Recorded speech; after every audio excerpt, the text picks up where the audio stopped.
Hello everybody, I'm Lucy, which according to some people is short for Lucifer, and this is the first video in my new series, Week in the Life of a Retired Pastry Chef. Catchy, I know. This week was the first in my content creator era, so it was very exciting. I bought us a new fridge for our kitchen, so I got to move the old one into my studio, which was super exciting for a multitude of reasons, one of which is that I now have a place for all of my stickers to go. I hoard stickers, but I just keep them in a box because I never know what to do with them. I'm too scared to put them on my computer and stuff, you know. Apparently I triggered my sister's PTSD with the Mustafar sticker, as is to be expected. I'm sure we all still carry a little bit of trauma from that movie. This is later in the day. I did some groceries now that I have this fridge here. And I got a bunch of new containers, so I spent a little bit of time putting everything into place. But first, I got started on the Autolyze, you know what I mean, for a double batch of pizza dough so that I could get the flour hydration going. I love doing Autolyze with most of my breads. I just really like the elasticity that it adds.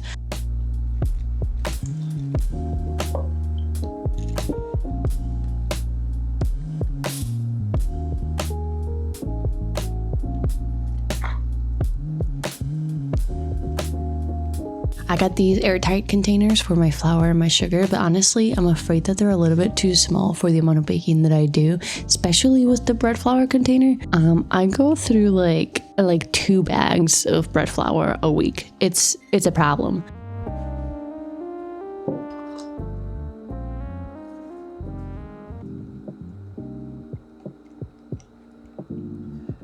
For my spices though, I am super happy with these glass jars that I bought. They're super cute. They came with pre-printed stickers, but as we all know, I just have to be special. So I got an embossed label maker to print my own stickers.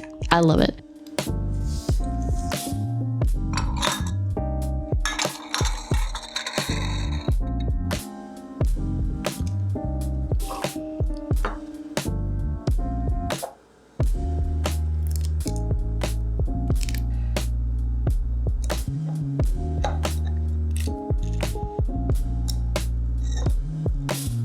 I think I might have to get some taller ones though for the cinnamon sticks and the anise seeds.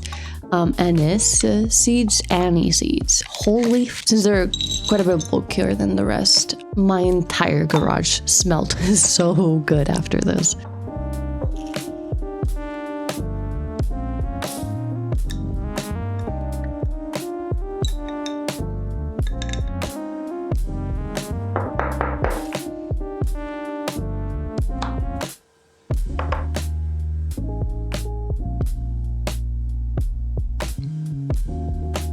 Then I made some viga for focaccia dough. I love doing pre-ferments like this. It's so easy, so tasty, and it gives me a lot of leeway for when my Sunday blues, that's code for depression, flare up and I don't feel like making anything. With vigas, I can just kind of forget them in the fridge for a couple of days without having to compromise whatever it is that I'm making, which is great.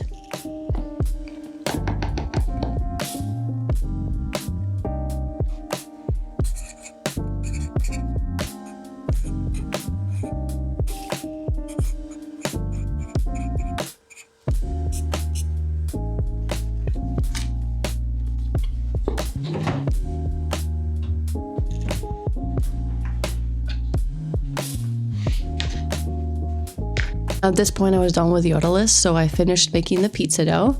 I use very little yeast in my dough just so that it can sit in the fridge for quite a few days before I have to actually make it.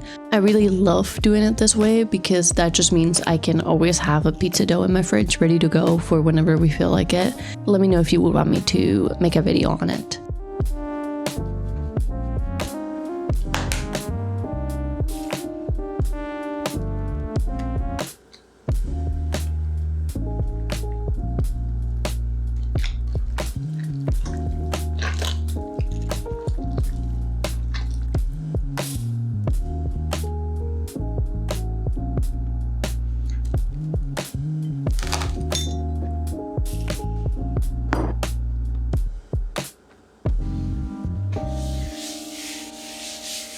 Then I got started on a sandwich loaf. I am still testing out recipes to find the perfect one. I'm not super convinced with this one. I think it has like a little bit too much sugar, and I'm also curious about trying a sandwich loaf that has egg in it, because this one doesn't.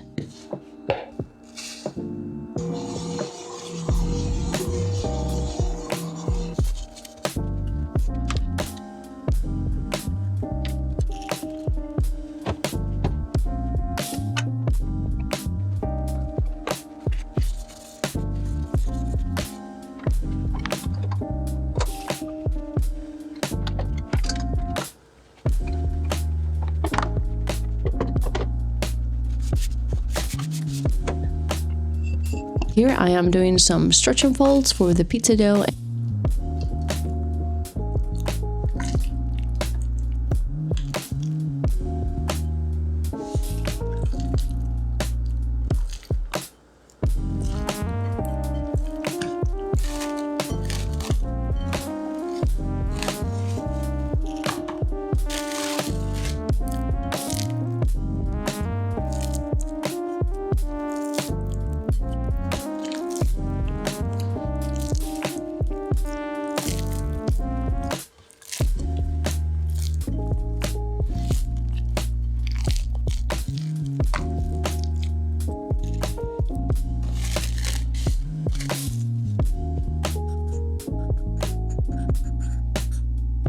I must have forgotten to record it, but I also made some simple syrup because we're running dangerously low on that. I stirred it in this old Monin bottle. Monin, you know that one. I've been reusing it forever and ever. It looks real cute. We make lots of boba tea at home, so we run out of this stuff quick.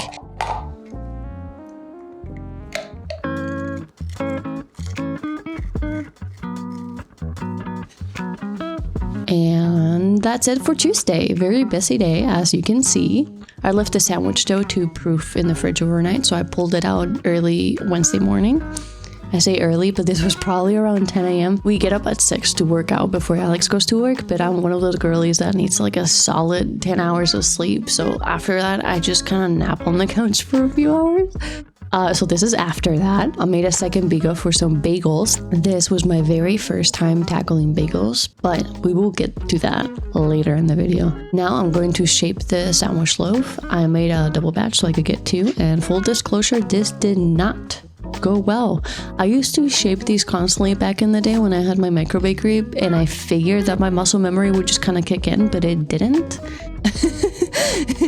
Next time I'll definitely look up a video beforehand just to like dust off my skills. But the thing that I love about bread is that it is very, very forgiving. These loaves still turned out perfectly fine, so no problem there.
Perfect. And now we're gonna get started on the focaccia dough, which, fun fact, this was also my first time making it this week. Very excited about it.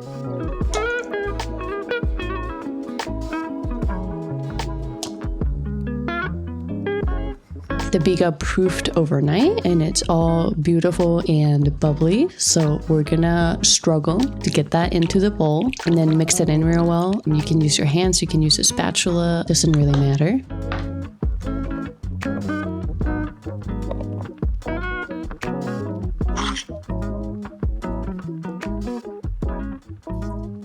I'm sure I'm not the only one who's gotten influenced by all of the focaccia content on TikTok. God, that's kind of what inspired me to make it. And thank God I did, because holy, it is so good and with so little effort.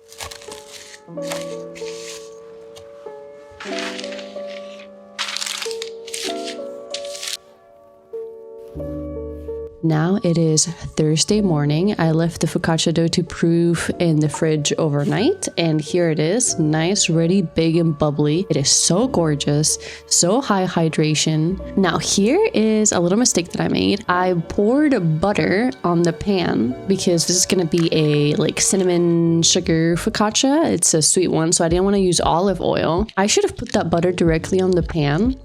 I just like didn't even think about it, and I put it on parchment paper, and boy, that was like difficult. But anyway, I just kind of like spread it around a little bit and dimpled it until it was like nice and pretty with some cinnamon sprinkled on top. And then I just left it to rise a little bit before we bake it. Here is the bagel biga. As you can see, it is incredibly bubbly. It has quadrupled in size. it looks real big. So this one, the biga for the bagels, it was definitely a lower hydration. I didn't really like that. I have now since tried it with a biga that's 100% hydration, and I just added the remaining flour onto the dough, and it worked out perfectly fine. So I really recommend that. But anyway, just like with the focaccia, you want to make sure the biga is like kind of diluted into the water, because otherwise it gets a little hard to mix. Okay, we're gonna add all of the rest of the ingredients. I did get some diastatic malt powder for this because I'm trying to go for that like New York bagel experience, even though I've never been to New York, never had those bagels. Looking forward to it someday, but dare I say, I think I got pretty close.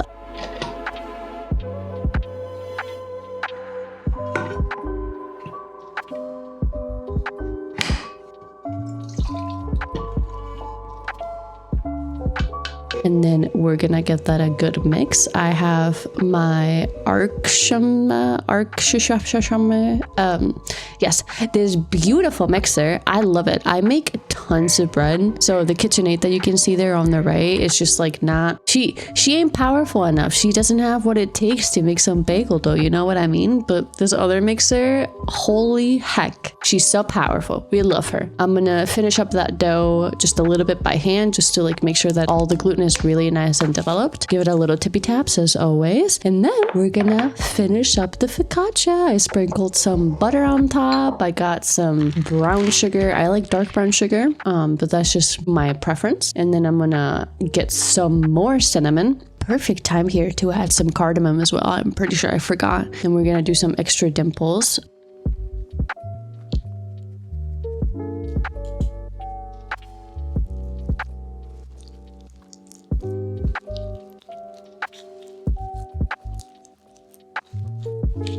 The dough, it is so soft, and I got some really nice bubbles. Oh my god, look at that jiggle. And while that's in the oven, here's the sandwich bread. I completely forgot to get a shot of it coming out of the oven, so this has been done for about a day. Just gonna slice it up and freeze half of it.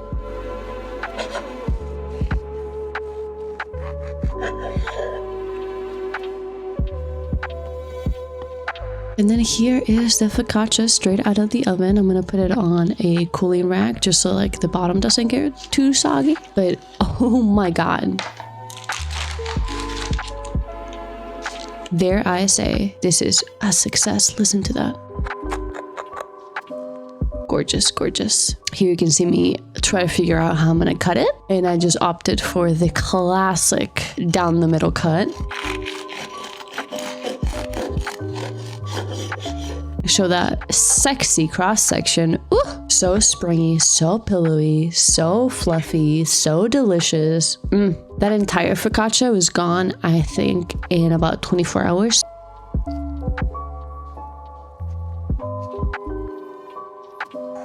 It is now time to divide our bagel dough into 125 gram pieces. I'm not really used to working with dough that is so stiff. Bagel dough is known for being real stiff, but honestly, it wasn't as hard as I was expecting. I just rolled them into really short little tubes so that they could get a little bit of a bench rest before the final shape. If your dough resists you at any point, just let it sit for 10-15 minutes. Nothing bad's gonna happen unless your kitchen is like extremely hot. Then maybe something bad will happen. But I just let it sit for like 10 minutes, and in the meantime I mixed my everything bagel seasoning. Now I did equal parts of all of the ingredients of bagel seasoning. I don't recommend that. I'm not a big fan personally of poppy seeds, so I'm gonna put significantly less poppy seeds next time. And I thought that a quarter cup of flaky salt was just like a little bit too much salt. I'm still working on the perfect ratio for my everything bagel seasoning, but we'll get there. Now we're gonna get to shaping. I did watch a couple of videos. I know a lot of people just kind of make it into a ball and then like punch a hole in the middle. I don't like that because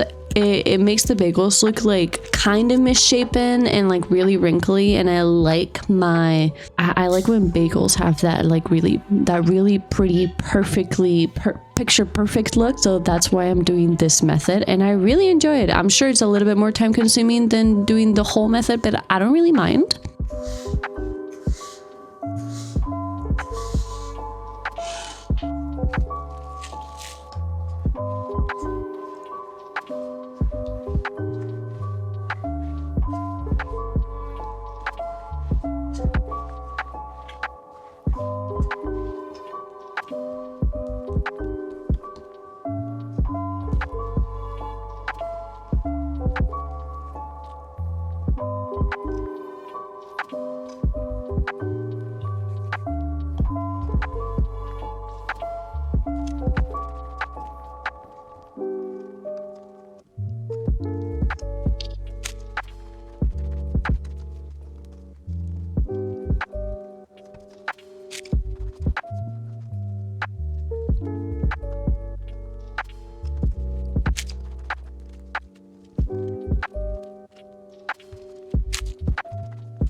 And then I decided to do half the bagels into cinnamon sugar bagels because you can never get enough cinnamon sugar in your life. So what I did for that was just kind of like flatten out the bagel tube and then sprinkle some cinnamon. I'm pretty sure I did remember to add a little bit of cardamom to my cinnamon here. So I just like sprinkled the cardamom, cinnamon mixture all over it, did some foldy folds, and then continued on with the process. Overall, they were significantly easier to shape than I was expecting, but then again, I do have a little bit of experience with things like this, so maybe that's why. But honestly, I do think that bagels are significantly more approachable than people make them out to be, so don't be afraid to try them yourself.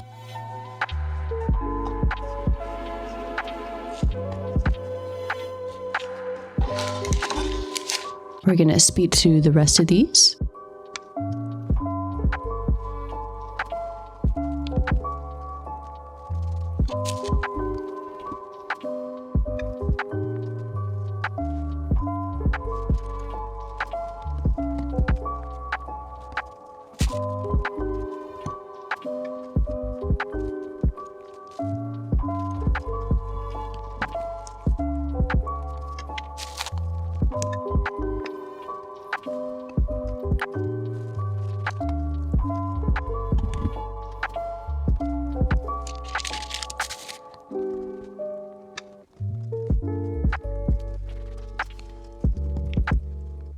And now we're gonna get started with the spooky part of making bagels, which is boiling them. Here I got some barley malt syrup, which I believe it's what is used to boil them with in New York. And you know, your girl's on a mission to get that New York style bagel. So here we are. Anyway, be real careful when you're lowering them into the boiling water. Make sure you don't burn yourself. I've been making donuts since I was a wee child, so I'm very used to this process, but please be careful. Now I did boil them a minute on each side. That gave me a pretty substantial chew that I really like. Might lower it to like 45 seconds on each side, but I don't know. They were really good, really fluffy.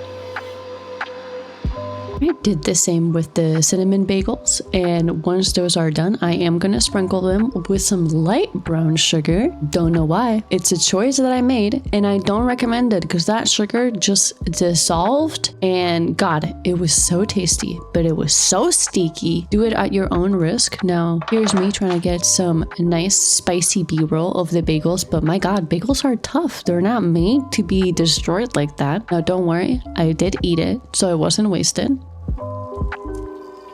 I really like these cinnamon bagels with the cinnamon just like swirling down the middle of them. You got like a really nice punch of cinnamon with every single one of your bites, which I really enjoyed. Put your favorite cream cheese on top and take a little bite of that. And that is it for this video. Thank you so much everybody for watching. I really appreciate it. I hope you loved it. Don't forget to like and subscribe if you would like to see more. And if you have any questions about anything that I made or are curious about any of my recipes, let me know down in the comments.